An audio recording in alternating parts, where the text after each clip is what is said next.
Hello students, my self Dhananjay Mishra. आज students हम बात करते हैं अपना सेकंड पेपर फिजिक्स का, भौतिक विज्ञान कक्षा 12 प्रकाश की यूनिट में हमारा पहला पार्ट जो था वो लेंस वाला, परावर्तन वाला अपवर्तन। इसमें बच्चों हम आज का हमारा जो लक्ष्य है उसमें हम केवल दो टॉपिक आज पढ़ेंगे अपने लक्ष्य में। पहला है हमारा प्रकाश की उत्क्रमणीयता, जिसको हम रिवर्सिबिलिटी ऑफ लाइट बोलते हैं। दूसरा टॉपिक हमारा है अपवर्तनांक तथा क्रांतिक कोण में संबंध। ठीक है बच्चों, तो हम इन दो टॉपिकों को समझते हैं कि अपवर्तनांक क्या है और क्रांतिक कोण तो हमने समझ ही लिया था लास्ट लेक्चर में। आज हम बच्चों बात करते हैं इरिवर्सिबिलिटी ऑफ लाइट, प्रकाश की उत्क्रमणीयता। चलो बच्चों हम इसको स्टार्ट करते हैं प्रकाश की उत्क्रमणीयता से।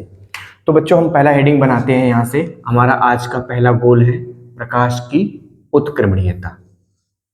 इसको हम समझते हैं प्रकाश की उत्क्रमणीयता। ठीक है स्टूडेंट्स, प्रकाश की उत्क्रमणीयता के बारे में। ठीक है, चलो हमको प्रकाश की उत्क्रमणीयता पढ़ना है। रिवर्सिबिलिटी, रिवर्सिबिलिटी का मतलब होता है जैसे हम पहुंचे और वैसे ही हम वापस आ गए, इसका मतलब रिवर्स हो जाना। ठीक है, तो हमको प्रकाश में किस तरीके से रिवर्सिबिलिटी देखने को मिलती है इसके बारे में बात करते हैं। तो सबसे पहले स्टूडेंट्स हमने लिया एक माध्यम, इस तरीके से सरफेस लिया, माना ऊपर वायु है। ठीक है, और वायु हमारा होती है विरल माध्यम। ठीक है स्टूडेंट्स, हमारा विरल माध्यम। नीचे हमने बच्चों लिया कांच। जैसा हमको पता है कांच हमारा होती है सघन माध्यम। ठीक है स्टूडेंट्स, हमने विरल माध्यम और सघन माध्यम ले लिया इस तरीके से। यहां पर स्टूडेंट्स हमारा मान लिया कांच था, ये कांच है हमारा यहाँ पे इस तरीके से सॉलिड मटेरियल। ठीक है स्टूडेंट। अच्छा बच्चों, अब हम क्या करेंगे, माना कोई प्रकाश की किरण विरल माध्यम से सघन माध्यम में प्रवेश करेगी, ये हमारा हमने अविलंब बना दिया, ये अविलंब। ठीक है, ये किरण यहां से नीचे की तरफ एंटर हुई। तो जब अविलंब और आपतित किरण के बीच का एंगल, ये हमारा आई हो गया स्टूडेंट। ठीक है, आई हमारा ये हो गया। अब यहां से अविलंब, ये जो हमारा अविलंब है, ये किरण सीधी जाएगी अंदर, ऑब्वियसली अंदर आ जाएगी। क्यों? क्योंकि विरल से सघन में प्रवेश कर रही है, तो ये हल्का सा बेंड हो गई इस तरीके से। जाना चाहिए तो इसका इस तरीके से, लेकिन ये आर कहलाएगा हमारा। ठीक है, ये हम पढ़ रहे हैं बच्चों प्रकाश की उत्क्रमणीयता। ठीक है, अब बच्चों यहां से एक किरण आई और इससे टकराई सरफेस से, और एक माध्यम से दूसरे माध्यम में प्रवेश किया, विरल से सघन में प्रवेश किया, तो अंदर की तरफ थोड़ा सा बेंड हो गई स्टूडेंट्स। ठीक है, अब हम क्या करते हैं, यहाँ पर हम स्नेल का नियम लगाते हैं, स्नेल का नियम। तो बच्चों स्नेल का नियम क्या है, हम इसको थोड़ा सा मिटा दें यहाँ पे, तो जिससे हमको ये पता चल, थोड़ा जगह भी मिल जाएगी हमको इस तरीके से।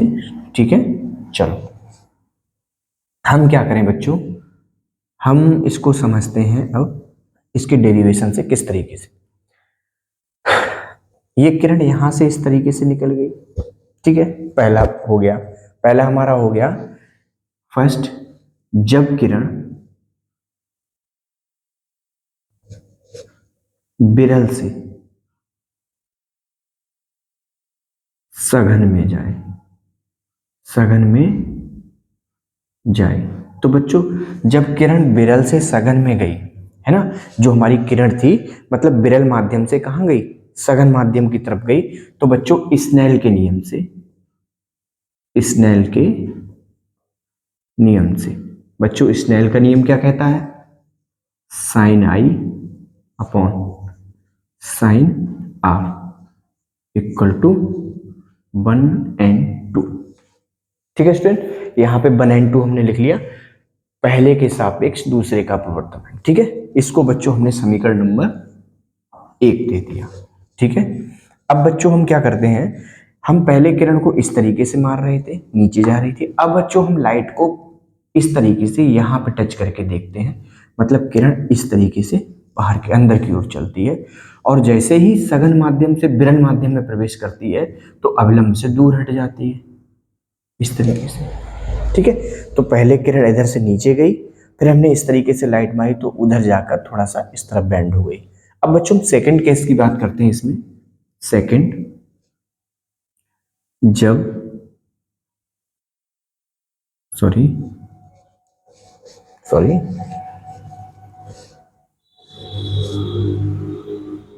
सेकंड केस की बात करते हैं, जब किरण सघन माध्यम से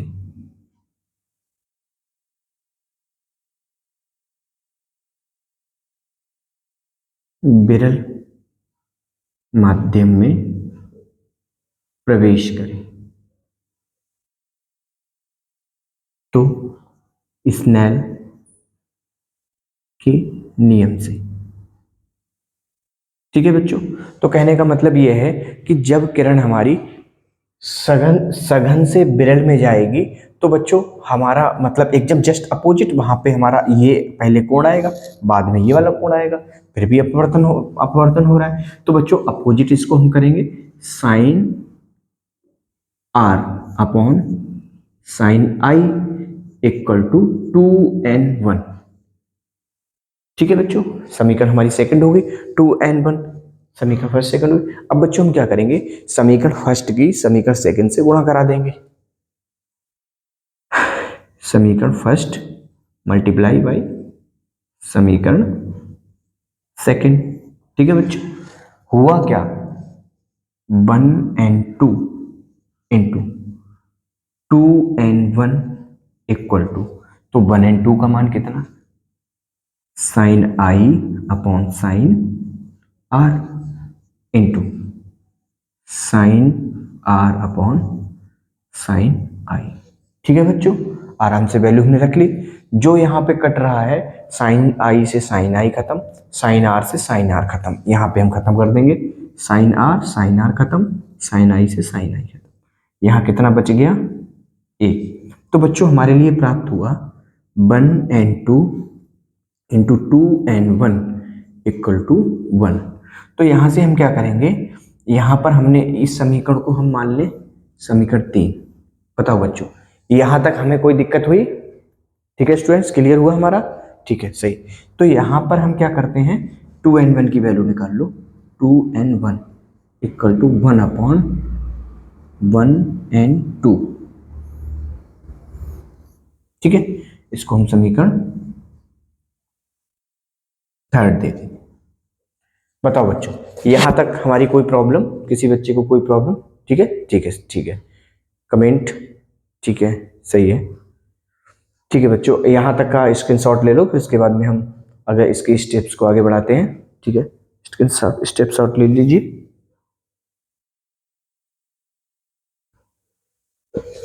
ठीक है, चलो स्टूडेंट्स, यहां तक हमारी बात हो गई। अब हम थोड़ा सा इसको क्या करें, माना यहां पर हमारे पास दो माध्यम थे, माना यदि तीन माध्यम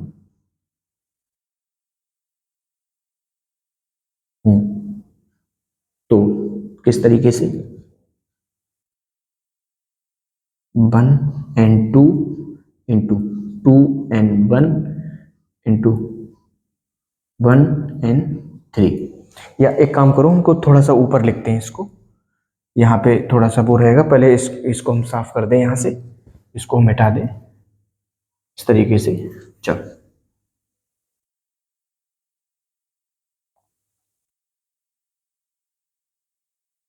ठीक है, तो बच्चों ये हमारा जो प्रकाश की उत्क्रमणीयता है, ये हमारा 12th में बहुत अच्छा टॉपिक है, जो हमको काफी बार पूछा जाता है। ठीक है,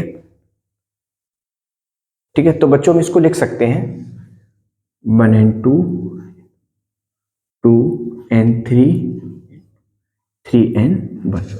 ठीक है, इस तरीके से बच्चों हमने इसको लिख लिया, और बराबर में कितना आना चाहिए, 1 आना चाहिए, क्योंकि जब यदि तीन माध्यम है, यहाँ पर दो माध्यम थे तब एक के बराबर, हमने तीन माध्यम मान लिए तो भी एक के बराबर।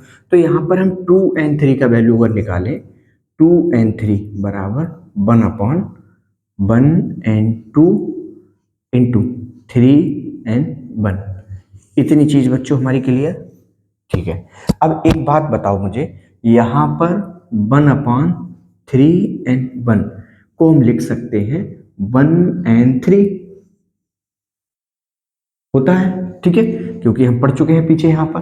तो बच्चों ये 2n1 जो होता है 1n2 के बराबर अपोजिट होता है, तो ये आगे आ जाता है। ऐसे ही 3n1 है यहाँ पर, तो ये 1n3 ये आगे आ गया इस तरीके से। अब हम जहाँ पर 1/3n1 है इसकी जगह पे 1n3 को पुट कर दो, यानी कि ऊपर 2n3 इक्वल टू 1n3/1n2। ये बच्चों हमको सिद्ध करना था। इससे हमको सिद्ध हो जाता है, ये पूरा हमारा मसला तैयार हो गया। इसको हम बोलते हैं प्रकाश की उत्क्रमणिता, इरिवर्सिबिलिटी ऑफ लाइट। अब एक काम करो स्टूडेंट्स, जल्दी से इसका स्क्रीनशॉट बना लो, हमारा काम कंप्लीट हो गया ये, ठीक है। ये वाला एक टॉपिक खत्म, ठीक है स्टूडेंट्स। अब चलो हम अपने स्टूडेंट्स अगले टॉपिक पे चलते हैं, ठीक है।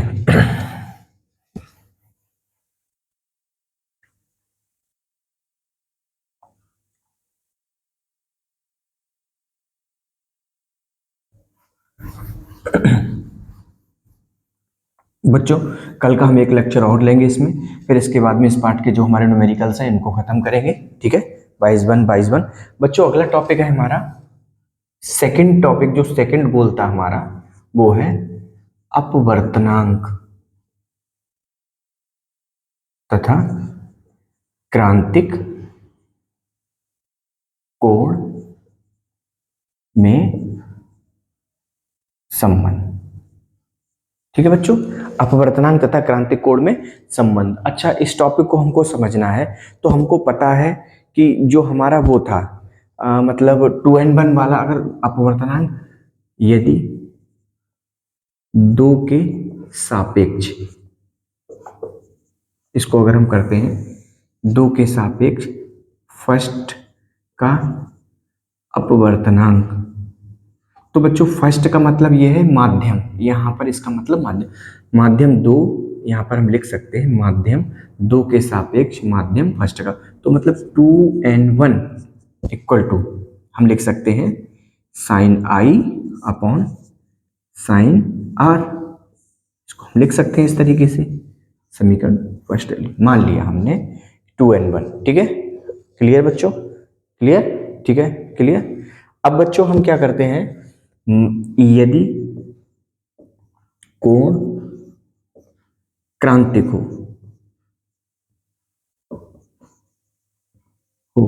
तो हम बच्चों लास्ट लेक्चर में हमने डिस्कस किया था, अगर क्रांतिक है तो I इक्वल टू हमारा होता है C, देन R जो हो जाता है वो 90 डिग्री हो जाता है, ठीक है।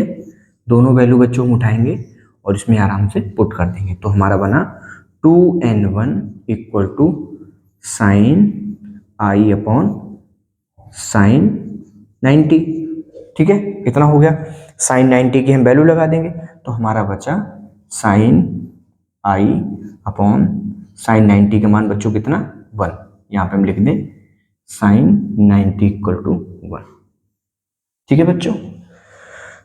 तो फाइनल वैल्यू हमारे पास क्या आई, 2n1 इक्वल टू साइन आई।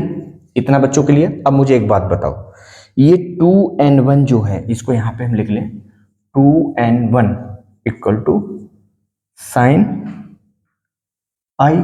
लेकिन एक बात बताओ मुझे यहां पर बच्चों, एक बात बताओ, आर तुमने 90 डिग्री लिख दिया और आई इक्वल टू सी भी तो रखना है हमको यहाँ पर, तो हम क्या करेंगे, यहाँ पर या तो यहाँ पे लिख लो या वहां पे लिख लो, यहीं पे लिख लो बच्चों 2n1 इक्वल टू साइन सी, क्योंकि I इक्वल टू सी यहाँ पे। और मेरे हिसाब से अब तुमने यहाँ अलाउ कर दिया है बच्चों, तो यहाँ भी हम सी ही रख लेते हैं, इसको यहीं से रख लो इसको, ठीक है, कोई प्रॉब्लम वाली बात नहीं, यहीं से रख लो सी, यहाँ से रख लो, ठीक है। तो ये भी हमारा सी हो गया इस तरीके से, और ये हमने यहाँ पे भी सी कर लिया, ठीक है बच्चों, सही। अब बच्चों एक बात बताओ, हमने एक चीज पढ़ी थी, ये 2n1 इसको समीकरण हम दे दें, सेकंड दे दो, चलो ठीक है, इसको समीकरण सेकंड दे दो। हम जानते हैं क्या कि ये जो 2n1 है, ये 2n1 जो है वो बटे में आएगा तो 1n2 के बराबर आ जाएगा। ठीक है, 1n2 के बराबर आ गया। तो जहां पर 2n1 है वहां पर हम 1n2 को रख दे, चलो उठा के, तो इसको समीकरण थर्ड मान लो। तो समीकरण सेकंड तथा थर्ड से, ठीक है। तो यहाँ पर 2n1 की जगह पे हमने 1/1n2 रख दिया यहाँ पर। तो 1/1n2 इक्वल टू साइन सी। इसकी क्रॉस मल्टीप्लाई करा लो बच्चों, इसकी इससे, तो 1n2 into sine c equal to 1, यानी कि 1n2 इक्वल टू 1/साइन सी। तो बच्चों ये हमारा निकल के आया जो हमको सिद्ध करना था। ठीक है बच्चों, तो ये हमारे आज के दो जबरदस्त टॉपिक थे। मुझे लगता है कि ये सब कुछ एकदम दोनों टॉपिक क्लियर है। सॉरी, इसमें प्रकाश की इर्रिवर्सिबिलिटी ऑफ लाइट, प्रकाश की उत्क्रमणीयता था। सेकंड टॉपिक हमारा अपवर्तनांक तथा क्रांति कोण में संबंध था, जो हमने डिस्कस कर लिया। एक बार आप इसको और देखोगे वीडियो तो सारे डाउट्स क्लियर हो जाएंगे। ठीक है, हम अगले वीडियो में इनकी जो डेरिवेशन इस पार्ट के बच्चों उसको क्लियर करेंगे। उसके बाद में लगभग 2 दिन में इसके न्यूमेरिकल्स खत्म कर लेंगे। ठीक है स्टूडेंट्स, अब यहाँ का अगर स्क्रीनशॉट बनाना चाहो इस वाले टॉपिक का तो आराम से बना लो। ठीक है, ठीक है बच्चों, अभी थोड़ी सी तबीयत मेरी ठीक नहीं थी, इस वजह से हमारी वीडियोस वगैरह भी थोड़ी लेट हो गई। लेकिन अब आगे से हम कंटिन्यूटी बनाएंगे और इस तरीके से वीडियो डालेंगे। ठीक है बच्चों, बाकी ठीक है, धन्यवाद बच्चों, थैंक यू।